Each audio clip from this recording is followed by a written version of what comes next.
Le retour à Auban se fit dans des conditions beaucoup moins agréables que l'aller à l'île Seille. On avait cru partir pour un succès, et on revenait avec une défaite. Si la déception éprouvée par Miss Campbell pouvait être atténuée en quelque chose, c'était parce que Aristobulus Urcyclo en était la cause. Elle avait le droit de l'accabler, ce grand coupable, de charger sa tête de malédiction. Elle ne s'en fit faute. Les frères Melville auraient été malvenus à essayer de le défendre. Non. Il avait fallu que l'embarcation de ce maladroit, auquel on ne pensait guère, fût arrivée juste à point pour cacher l'horizon, au moment où le soleil lançait son dernier trait lumineux. Ce sont là de ces choses qui ne sauraient se pardonner. Il va sans dire qu'après cette algarade, Aristobulus Urcyclo, qui, pour s'excuser, s'était en outre permis de plaisanter le rayon vert, avait regagné la chaloupe afin de revenir à Auban. Il avait sagement fait, car, très probablement, on ne lui aurait pas offert une place dans la calèche, ni même sur le siège de derrière. Ainsi donc, par 2 fois déjà, le coucher du soleil s'était fait dans des conditions où il eût été possible d'observer le phénomène, et par 2 fois, l'œil ardent de Miss Campbell s'était vainement exposé aux rutilantes caresses de l'astre, qui lui laissaient la vue trouble pendant quelques heures. D'abord, le sauvetage d'Olivier Sinclair, ensuite le passage d'Aristobulus Urcyclo, avait fait manquer des occasions qui ne se représenteraient pas de longtemps peut-être. Dans les 2 cas, il est vrai, les circonstances n'avaient pas été les mêmes, et autant Miss Campbell excusait l'un, autant elle accablait l'autre. Qui aurait pu l'accuser de partialité? Le lendemain, Olivier Sinclair, assez rêveur, se promenait sur les grèves d'Auban. Qu'était donc ce monsieur Aristobulus Urcyclo? Un parent de Miss Campbell et des frères Melville, ou simplement un ami? C'était, à tout le moins, un familier de la maison, rien qu'à la façon dont Miss Campbell s'était laissée aller à lui reprocher sa maladresse. Eh bien, que lui importait, à Olivier Sinclair? S'il voulait savoir à quoi s'en tenir, il n'avait qu'à interroger le frère Sam ou le frère Sib. Et c'est précisément ce qu'il se défendait de faire, ce qu'il ne fit point. Cependant les occasions ne lui manquèrent pas. Chaque jour, Olivier Sinclair rencontrait, tantôt les frères Melville se promenant ensemble. Qui aurait pu se flatter de les avoir jamais vus l'un sans l'autre? Tantôt accompagnant leur nièce sur le bord de la mer.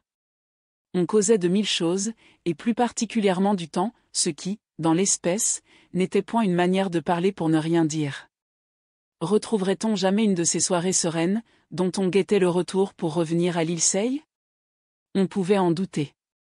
En effet, depuis ces 2 admirables embellies du 2 et du 14 août, ce n'était plus que ciel incertain, nuages orageux, horizon sillonné d'éclairs de chaleur, brume crépusculaire, enfin de quoi désespérer un élève astronome, accroché à l'objectif de sa lunette, et poursuivant la révision d'un coin de la carte céleste. Pourquoi ne pas avouer que le jeune peintre était maintenant épris du rayon vert, tout autant que Miss Campbell? Il avait enfourché ce dada en compagnie de la belle jeune fille. Il courait avec elle les champs de l'espace. Il chevauchait cette fantaisie avec non moins d'ardeur, pour ne pas dire non moins d'impatience que sa jeune compagne. Ah! Il n'était pas un Aristobulus Urcyclo, lui, la tête perdue dans les nuages de la haute science, plein de dédain pour un simple phénomène d'optique. Tous 2 se comprenaient et tous 2 voulaient être de ces rares privilégiés que le rayon vert aurait honoré de son apparition. Nous le verrons, Miss Campbell, répétait Olivier Sinclair, nous le verrons, quand je devrais aller l'allumer moi-même. En somme, c'est par ma faute qu'il vous a échappé une première fois, et je suis aussi coupable que ce monsieur Urcyclo, votre parent, je crois? Non, mon fiancé, paraît-il. Répondit ce jour-là Miss Campbell, en s'éloignant avec quelque hâte pour aller rejoindre ses oncles, qui marchaient en avant et s'offraient une prise. Son fiancé.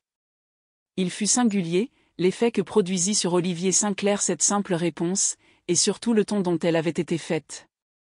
Après tout, pourquoi ce jeune pédant ne serait-il pas un fiancé? Au moins, dans ces conditions, sa présence à Auban s'expliquait. De ce qu'il avait été assez mal avisé pour s'interposer entre le soleil couchant et Miss Campbell, il ne s'ensuivait pas. Qu'est-ce qui ne s'ensuivait pas? Olivier Sinclair eût peut-être été fort embarrassé de le dire. D'ailleurs, après 2 jours d'absence, Aristobulus Urcyclo avait reparu. Olivier Sinclair l'aperçut, plusieurs fois, en compagnie des frères Melville, qui n'auraient pu lui tenir rigueur. Il semblait être dans les meilleurs termes avec eux. Le jeune savant et le jeune artiste, à diverses reprises, s'étaient aussi rencontrés, soit sur la plage, soit dans les salons de Caledonian Hotel. Les deux oncles avaient cru devoir les présenter l'un à l'autre. Monsieur Aristobulus Cyclo, de Dunfry. Monsieur Olivier Sinclair, d'Édimbourg. Cela avait coûté à chacun de ces jeunes gens un salut médiocre, une simple inclinaison de tête, à laquelle le corps, raidi outre mesure, n'avait point pris part. Évidemment il n'y aurait jamais sympathie entre ces deux caractères. L'un courait le ciel pour y décrocher les étoiles, l'autre pour en calculer les éléments, l'un, artiste, ne cherchait point à poser sur le piédestal de l'art, l'autre, savant, se faisait de la science un piédestal, sur lequel il prenait des attitudes. Quant à Miss Campbell, elle boudait absolument Aristobulus Cyclo. S'il était là, elle ne semblait plus s'apercevoir de sa présence, s'il venait à passer, elle se détournait visiblement. En un mot, ainsi qu'il a été expliqué plus haut, elle le « coupait », avec toute la netteté du formalisme britannique. Les frères Melville avaient quelque peine à en rassembler les morceaux. Quoi qu'il en soit, dans leur opinion, tout cela s'arrangerait, surtout si ce capricieux rayon voulait enfin paraître. En attendant, Aristobulus Cyclo observait Olivier Sinclair par-dessus ses lunettes, manœuvre familière à tous les myopes, qui veulent regarder sans en avoir l'air. Et ce qu'il voyait, l'assiduité du jeune homme près de Miss Campbell, l'aimable accueil que la jeune fille lui faisait en toute occasion, n'était sans doute pas pour lui plaire. Mais, sûr de lui-même, il se tint sur la réserve. Cependant, devant ce ciel incertain, devant ce baromètre dont la mobile aiguille ne parvenait pas à se fixer, tous sentaient leur patience mise à une bien longue épreuve. Avec l'espoir de trouver un horizon dégagé de brume, ne fût-ce que quelques instants au coucher du soleil, on fit encore 2 ou 3 excursions à l'île Seille, auxquelles Aristobulus Cyclo ne crut pas devoir prendre part. Peine inutile. Le 23 août arriva, sans que le phénomène eût daigné apparaître. Alors, cette fantaisie devint une idée fixe, qui ne laissa plus place à aucune autre. Cela tournait à l'état d'obsession. On en rêvait nuit et jour, à faire craindre quelques nouveaux genres de monomanie, à une époque où il n'y a plus à les compter. Sous cette contention d'esprit, les couleurs se transformaient en une couleur unique, le ciel bleu était vert, les routes étaient vertes, les grèves étaient vertes, les roches étaient vertes, l'eau et le vin étaient verts comme de l'absinthe. Les frères Melville s'imaginaient être vêtus de vert et se prenaient pour 2 grands perroquets, qui prenaient du tabac vert dans une tabatière verte. En un mot, c'était la folie du vert. Tous étaient frappés d'une sorte de daltonisme, et les professeurs d'oculistique auraient eu là de quoi publier d'intéressants mémoires dans leur revue d'ophtalmologie. Cela ne pouvait durer plus longtemps. Heureusement, Olivier Sinclair eut une idée. Miss Campbell, dit-il ce jour-là, et vous, messieurs Melville, il me semble que, tout bien considéré, nous sommes fort mal à Auban pour observer le phénomène en question. Et à qui la faute, répondit Miss Campbell, en regardant bien en face les 2 coupables qui baissèrent la tête. Ici, pas d'horizon de mer, reprit le jeune peintre. De là, obligation d'aller en chercher un jusqu'à l'île Seille, au risque de ne point s'y trouver au moment où il y faudrait être. C'est évident, répondit Miss Campbell. En vérité, je ne sais pas pourquoi mes oncles ont été choisir précisément cet horrible endroit pour notre expérience. Chère Helena, répondit le frère Sam, ne sachant trop que dire, nous avions pensé. Oui, pensé, la même chose, ajouta le frère Sib, pour lui venir en aide. Que le soleil ne dédaignait pas de se coucher chaque soir sur l'horizon d'Auban. Puisqu'Auban est situé au bord de la mer. Et vous aviez mal pensé, mes oncles, répondit Miss Campbell, très mal pensé, puisqu'il ne s'y couche pas. En effet, reprit le frère Sam, il y a ces malencontreuses îles, qui nous cachent la vue du large. Vous n'avez pas, sans doute, la prétention de les faire sauter ? Demanda Miss Campbell. Ce serait déjà fait, si c'était possible, répondit le frère Sib d'un ton décidé. Nous ne pouvons pourtant pas aller camper sur l'île Seille, fit observer le frère Sam. Et pourquoi pas ? Chère Helena, si tu le veux absolument. Absolument. Partons donc. Répondirent le frère Sib et le frère Sam d'un ton résigné. Et ces 2 êtres, si soumis, se déclarèrent prêts à quitter immédiatement Auban. Olivier Sinclair intervint. Miss Campbell, dit-il, pour peu que vous le vouliez bien, je pense qu'il y aurait mieux à faire que d'aller s'installer sur l'île Seille. Parlez, monsieur Sinclair, et si votre avis est meilleur, mes oncles ne se refuseront pas à le suivre. Les frères Melville s'inclinèrent par un mouvement d'automate tellement identique, que jamais peut-être ils ne s'étaient plus ressemblés. L'île Seille, reprit Olivier Sinclair, n'est vraiment pas faite pour que l'on puisse y demeurer, ne fût-ce que quelques jours. Si vous avez à exercer votre patience, Miss Campbell, il ne faut point que ce soit au détriment de votre bien-être.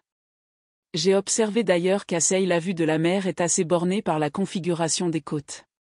Si, par malheur, il nous fallait attendre plus longtemps que nous ne le pensons, si notre séjour devait s'y prolonger pendant quelques semaines, il pourrait arriver que le soleil, qui rétrograde maintenant vers l'ouest, finit par se coucher derrière l'île Colonsay, ou l'île Oronsay, ou même la Grande Islay, et notre observation manquerait encore, faute d'un horizon suffisant.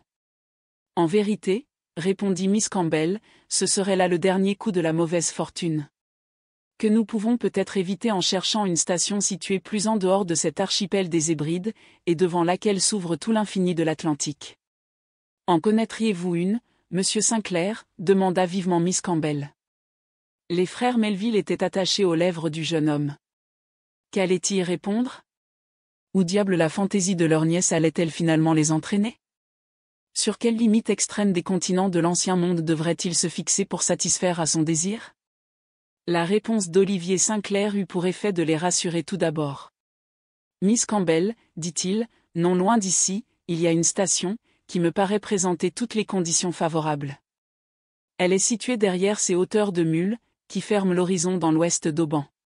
C'est l'une des petites Hébrides les plus avancées à la lisière de l'Atlantique, c'est la charmante île d'Iona. Iona, s'écria Miss Campbell, Iona, mes oncles. Et nous n'y sommes pas encore? Nous y serons demain, répondit le frère Sib. Demain, avant le coucher du soleil, ajouta le frère Sam.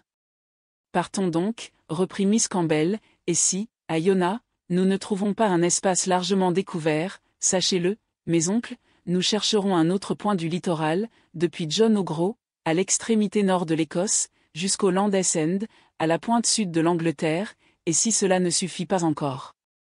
C'est bien simple, répondit Olivier Sinclair, nous ferons le tour du monde.